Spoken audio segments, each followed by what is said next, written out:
fascinating adventure. We are glad to have you on board, Lieutenant Novak. You are dismissed. Thank you, sir. Thank you for saving me. I'm looking forward to my duties on your ship. After he had left the captain's office, Zezrad allowed himself a smile.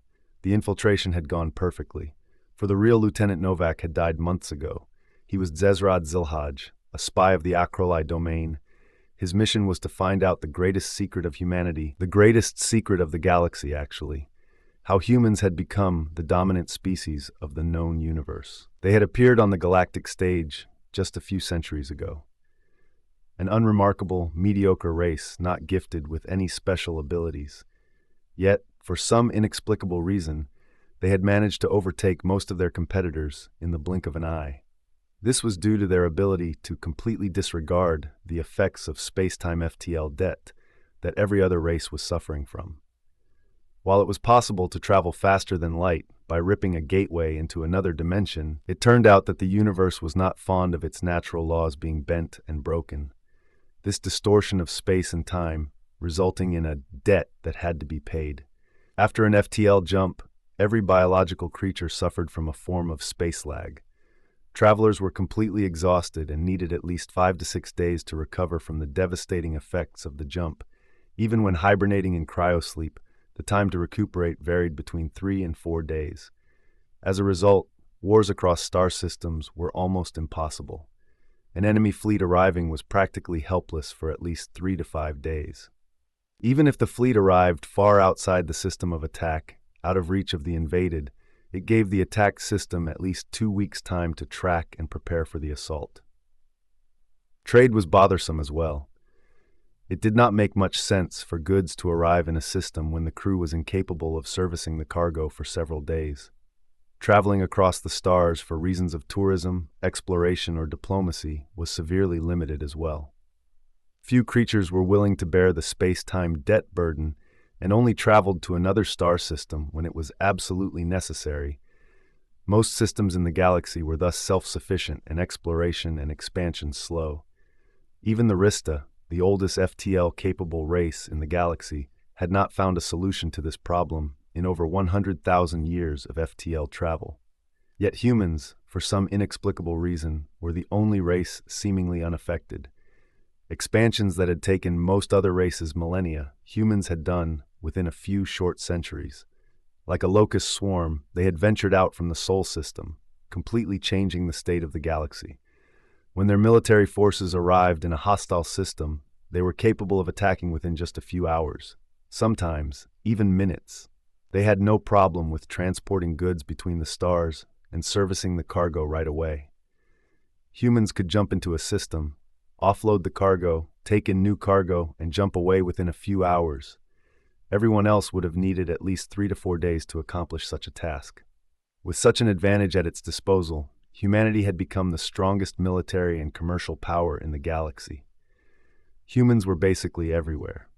Hours or sometimes even minutes after their jump and landing on a planet, human tourists, diplomatic envoys, delegates, or human explorers would emerge singing out of their starships. The only visible effect of the FTL jump were slurred speech, giggling, and an uneasy step. All of these symptoms were gone by the next day at the latest.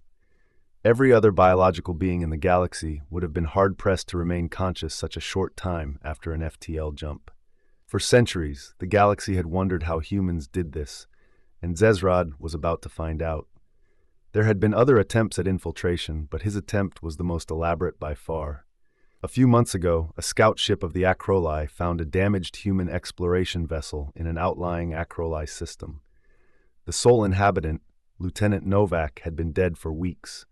The Acroli Council then decided that this was a unique opportunity that had to be capitalized upon. The plan was ingenious. Zezrad would take on Lieutenant Novak's identity, infiltrate a human ship, and finally reveal their secret. For the past 2 months before the start of his mission, he had extensively studied human history, culture, behavior, and customs.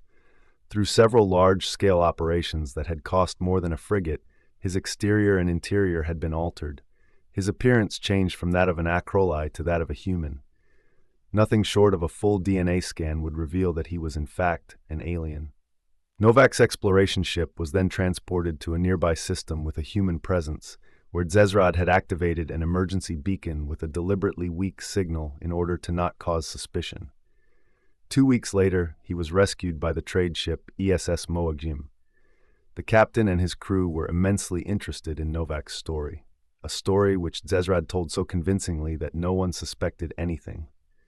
Now he was on his way to Earth, which the ship should reach in a few months. Zezrad did not plan to be on the ship for longer than a few weeks. Fate had other plans.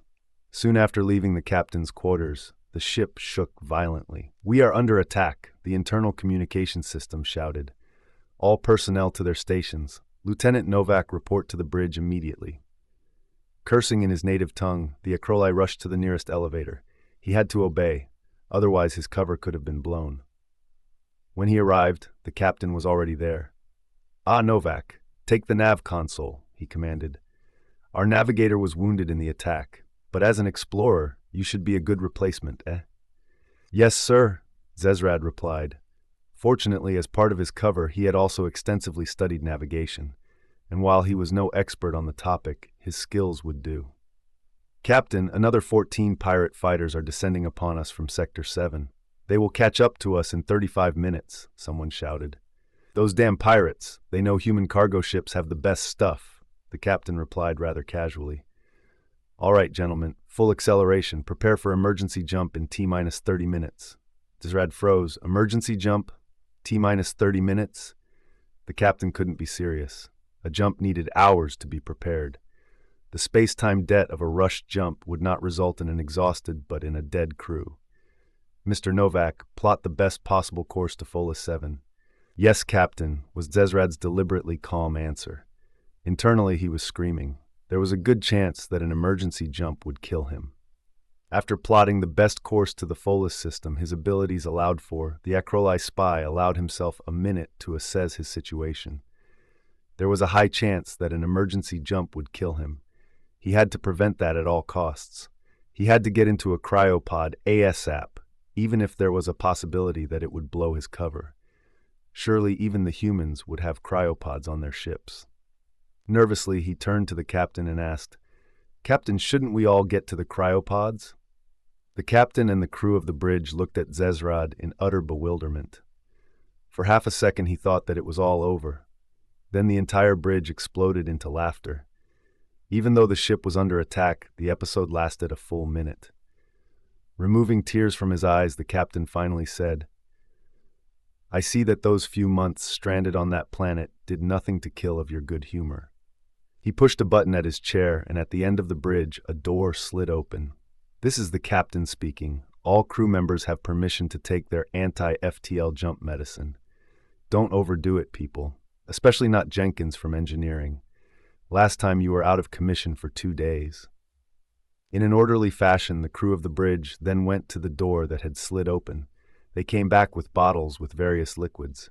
Some were white, some golden, some red, some colorless and clear.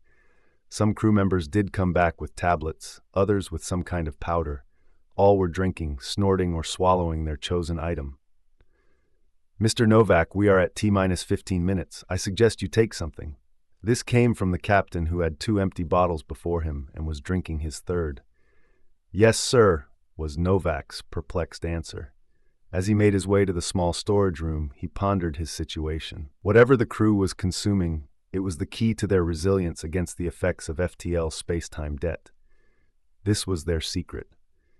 By sheer luck or accident, he had discovered it on his very first day aboard the human vessel. He had to secure some of these items and get them back to his people.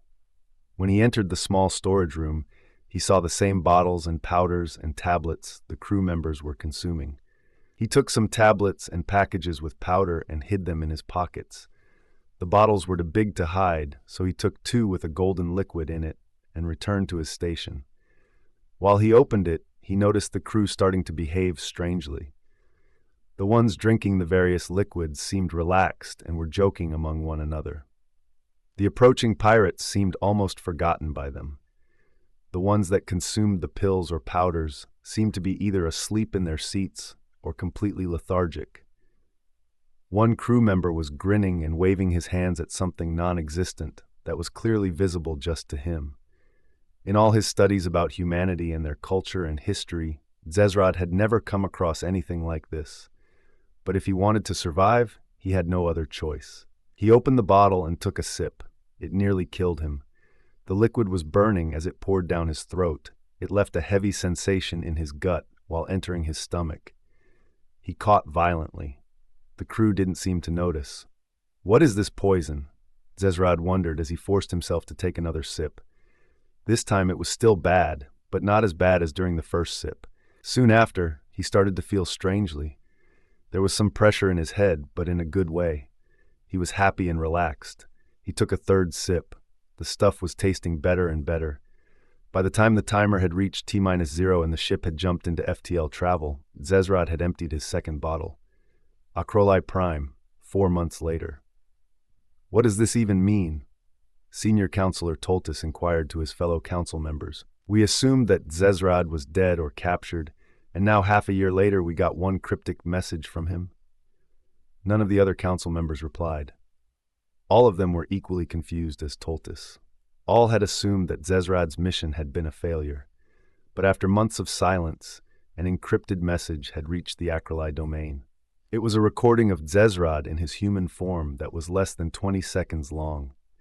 He was in a badly kept room that seemed to be a human starship quarter. Around him were pills and powder packages and empty bottles. Zezrod was looking into the recording device. Although the council had watched these recordings a dozen times already, they could not make any sense of it. They played it again. With slurring words, a strangely behaving Zezrod muttered in almost incomprehensible Acroli standard. "I know how they do it.